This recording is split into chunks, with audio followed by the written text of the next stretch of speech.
The Senate and Pompey had more legions, more resources, and control of Rome itself. They represented the full, established might of the Republic. But Caesar had two things they lacked: an army of hardened veterans who adored him, and a revolutionary concept of speed they called celeritas. He did not move like a general. He moved like a force of nature.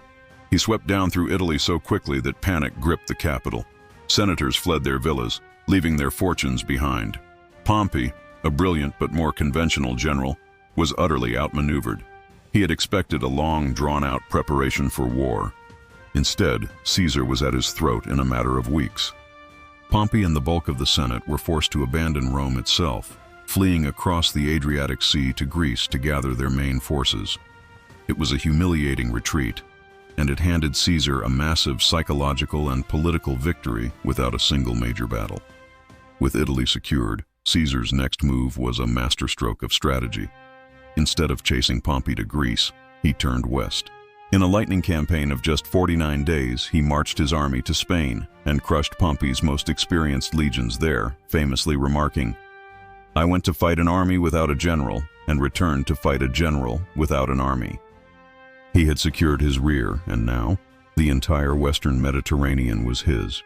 Only then did he turn to face his great rival. The final showdown came in 48 BC at the Battle of Pharsalus in Greece. On paper, Caesar should have lost.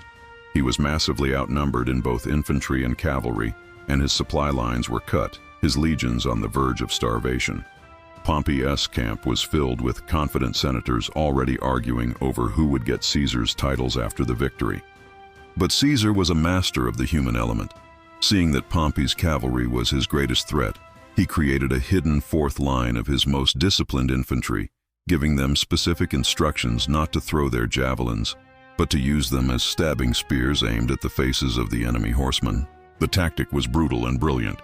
When Pompey's cavalry charged, they were met not with a volley of spears, but with a wall of points aimed at their eyes.